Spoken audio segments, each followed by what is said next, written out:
آپ نے درمیان میں ایک بات کی تھی سب و شتم کے حوالے سے، تو سب و شتم کے حوالے سے بھی تو ایک ڈبل سٹینڈرڈ، چونکہ آپ نے جب شروع کی گفتگو تو آپ مولا کائنات کے حوالے سے بیان کر رہے تھے کہ مولا کائنات پر سب و شتم کیا جاتا تھا. تو یہ سب و شتم کرنے والے آپ کے ہاں، یعنی چونکہ آپ ایک تو ہے نا ڈبل سٹینڈرڈ والے مولوی، ٹھیک ہے، ہم ان سے قطع نظر کہ یہ جو ایک متعصبانہ رویہ اپناتے ہیں اہل بیت کے حوالے سے بھی. آپ اپنے پوائنٹ آف ویو سے بتائیے کہ اہل سنت کو آپ نے معتدل ہو کر اہل سنت منہج کو پڑھا ہے اور آپ نے اس پہ ایک بہترین ابھی تجزیہ بھی بیان فرمایا کہ یہ مولا کائنات پہ سب و شتم سے مراد کیا کوئی سیاسی تنقید تھی، یا آپ اس سے یعنی کیا مراد لیتے ہیں کہ سب و شتم وہ گالم گلوچ تھا، اور اس میں کیا کوئی صحابہ بھی شامل تھے یا نہیں؟ اس کا میں چاہتا ہوں مختصر سا جواب دیں، چونکہ یہ آپ کے اسی گفتگو میں سے ہم نے سوال رکھا ہے. دیکھیں سید صاحب، جو امام علی علیہ السلام کی جو ذات ہے نا، وہ ان کو دیگر صحابہ کی طرح وہ سمجھنا نہیں چاہیے. اس کی امام علی علیہ السلام کی جو ذات ہے ان کو ہمارے ہاں بہت اس طرح لیا جاتا ہے کہ بیان کرتے ہیں بس صحابہ تو اس میں شامل کر لیتے ہیں. نبی صلی اللہ علیہ وآلہ وسلم کے ایک صحابہ اور ایک اہل بیت علیہ السلام.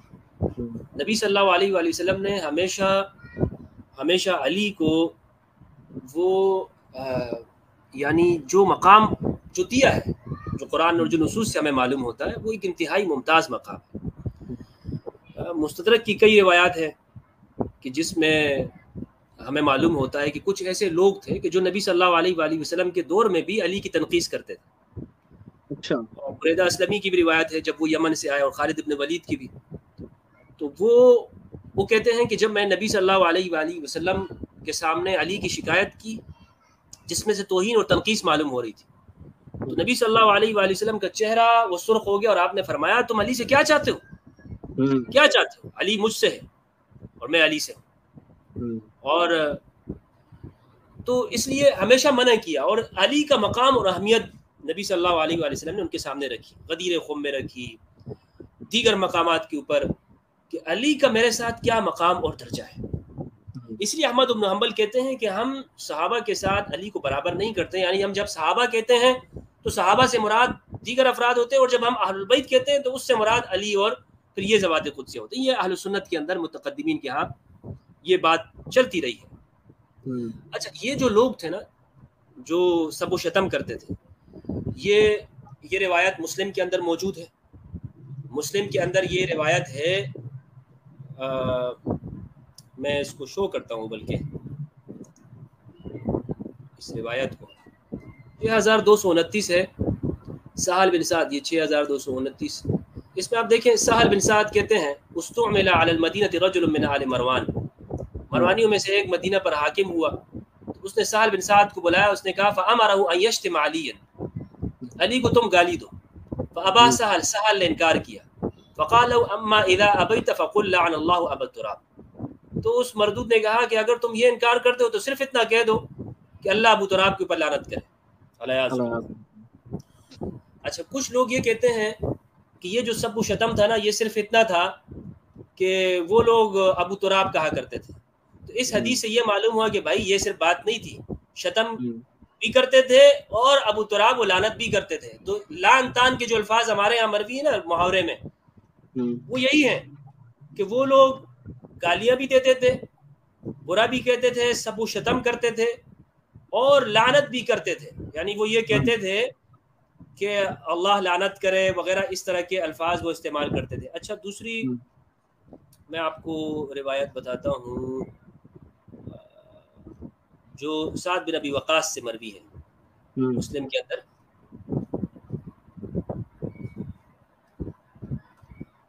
تو آپ اہل سنت کے مفتی صاحب کہتے ہیں سیاسی تنقید ہے، یہاں سے مراد سیاسی تنقید ہوتی تھی. مفتی صاحب کون سے مفتی صاحب کہتے ہیں؟ مفتی راشد. اچھا، میں نہیں جانتا ان کو. اچھا، یہ دیکھیے 6220 ہے برادر عزیز. اب یہ سیاسی تنقید اگر وہ مراد لیں تو میں اب وہ کس طرح مراد نہیں لی جا سکتی، اس پہ بھی ہم آتے ہیں. 6220 ہے، مسلم کی روایت ہے. عامر بن سعد بن ابی وقاص روایت ہے، وہ کہتے ہیں کہ ان کو ان کے والد نے بیان کیا.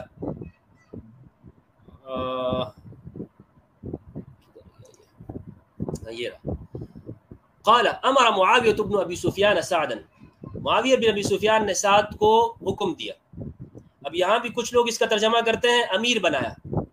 ہاں جی جی، سید فارسی میں بھی صاحب ایسے ترجمے، جی فارسی میں بھی ایسے ترجمے کیے ہیں سستان کے علماء نے، علماء اہل سنت نے. ہاں وہ کیوں کرتے ہیں؟ کیونکہ وہ کہتے ہیں کہ امرا کا معنی وہ یا امیر بنانے کے کرتے ہیں تاکہ وہ یہ بچا جا سکے کہ وہ حکم دینے والے نہیں تھے، یعنی ان ہاں کو حکم سے بچایا جا سکے نا. تو جب کہ آپ دیکھیں کہ سید صاحب عربی، یہ لوگ تو عربیت سے ہی ناواقف ہیں، اتنے ان لوگوں کی جہالت یہ دیکھیں کہ امیر بنانے کے لیے یا تو باب تفعیل کا صیغہ ہونا چاہیے، صحیح ہے، یا یہاں پر واللہ کا لفظ ہونا چاہیے. عربی زبان میں استعمال ہوتا ہے واللہ، یعنی اگر یوں ہوتا ہے واللہ معاویہ سعدا یا ارسل معاویہ سعدا والیا، اس طرح کے استعمال ہوتا ہے امیر بنانے کے لیے. ٹھیک ہے نا. یہ صرف امرا اگر استعمال ہو تو یہ کم سے کم لغت، یعنی المنجد کے اندر بھی ایک بچہ اگر دیکھ لے درجہ اولا کا طالب علم تو وہ یہ جان لے گا اس کا معنی ہوتا ہے حکم دینے کے معنی میں، اس کا معنی ہوتا ہے حکم دینا. اور امیر بنانا جو ہوتا ہے اس کے لیے استعمال ہوتا ہے ولا یولی تولیتا، گورنر بنانا، ولی بنانا، یا اس کے صلے میں آتا ہے وغیرہ وغیرہ، اس کو استعمال ہوتا ہے. دوسرا اہم دلیل یہ ہے کہ یہاں پر امیر بنانے کا معنی نہیں ہے، وہ یہ ہے کہ سعد بن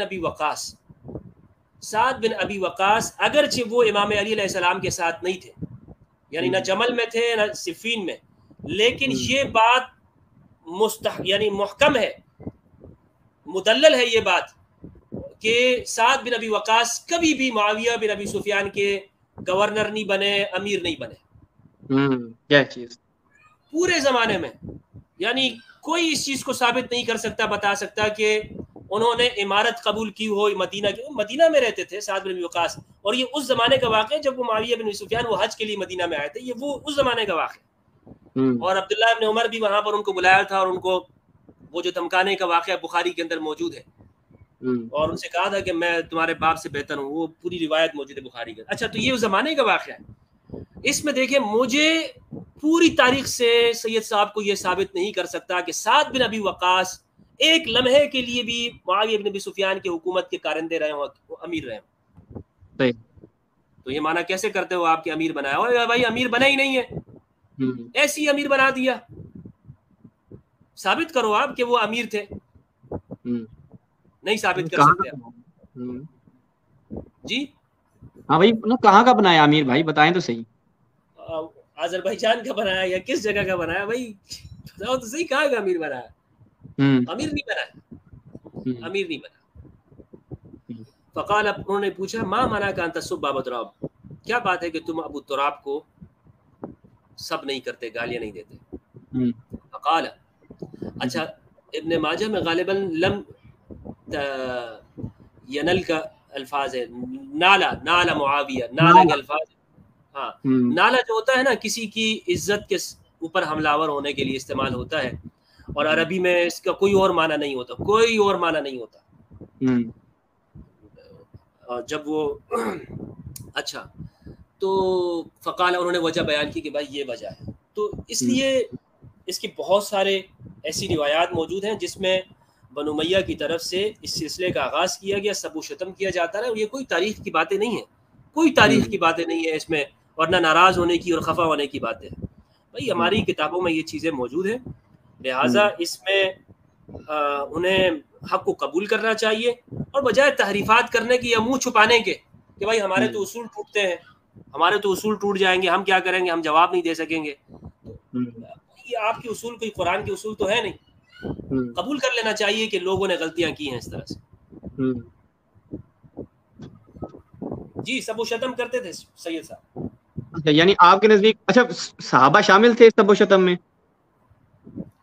دیکھیں صحابہ میرے نزدیک یہ جو صحابہ کا لفظ ہے نا، صحابہ کا صحیح، یعنی یہ جو لفظ ہے کیا قرآن مجید نے، آپ مجھے بتائیں جس تعریف میں ہمارے اہل سنت استعمال کرتے ہیں قرآن نے استعمال کیا ہے؟ حدیث میں استعمال ہے؟ مجھے یہ کوئی بتا دے کہ اس معنی میں قرآن میں استعمال ہوا. ہاں آپ یہ کہہ سکتے ہیں طلقاء میں سے افراد ملوث تھے اس میں, اور اس پہ میری ایک تفصیل ہے کہ صحابہ, اگر یہ سوال آپ کے اس میں پروگرام میں ہوا کہ قرآن نے صحابہ کسے کہا ہے, کسے کہا ہے, اس لیے میں یہاں پہ اس کی تفصیل کرتا ہوں کہ بھائی جسے آپ صحابہ کہہ رہے ہیں قرآن مجید نے ان کو طلقاء کہا یا مؤلفۃ القلوب کہا ہے. اس لیے میں اس ٹرم کو یہاں پہ یوز نہیں کروں گا. میں یہ کہوں گا کہ اس زمانے کے جو مخالفین تھے وہ افراد جنہیں یہ لوگ کہتے ہیں کہ صحابہ, حالانکہ قرآن نے ان کو نہیں کہا, نہ اہل سنت ان کو مانتے اس تعریف کے اندر, تو وہ سب و شتم بلکہ حکم دیتے تھے. میں نے تو مسلم کی روایت آپ کے سامنے رکھی نا, حکم دے رہے ہیں کہ آپ کیوں نہیں دیتے ہو.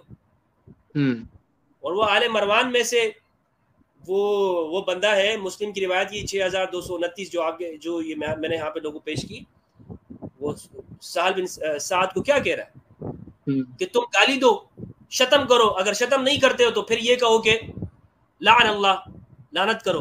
مجھے بتا یہ آل مروان میں سے جو بندہ تھا, یہ آل مروان میں سے کس کا گورنر تھا, کس کا گورنر؟ یا بھائی کسی ایک ریاست کی جو گورنر ہوتا ہے وہ بغیر امیر کے یا بغیر بادشاہ کے کوئی حکم جاری کر سکتا ہے؟ اتنا بڑا حکم. تو اس لیے کہ سب کچھ وہاں سے دمشق سے اس کے امور جاری ہوئے تھے کہ آپ نے زیادہ سے زیادہ مراسیم اربعہ کے نام سے ایک استاد حسن فرحان المالکی نے اس پر اس کی کچھ چیزیں ذکر کی ہے. مراسیم اربعہ معاویہ, ان کے 4 فرمان تھے جو انہوں نے جاری کیے تھے اپنے زمانے میں. کبھی تفصیل ہوئی تو انشاءاللہ اس پہ گفتگو کریں گے. ایک تو یہ تھا کہ تم علی کے مقابلے میں دیگر صحابہ کی فضیلتیں زیادہ بیان کرو, خاص طور پر عثمان کی فضائل بیان کرو, اور اس کے لیے ہر مسجد کے اندر اعلان کیا گیا اور افغانستان تک کی ممالک کے اندر لوگوں کو بھیجا گیا اور تیار کیا گیا. دوسرا یہ تھا کہ جو بھی اگر علی کے بارے میں فضیلت بیان کرتا ہو اس کو پکڑو اس کو اور بند کرو, جیلوں میں ڈالو اس کو, اس سے برات کرواؤ. تو یہ اس طرح کی جو ہے اس زمانے کے اندر یہ کوششیں کی.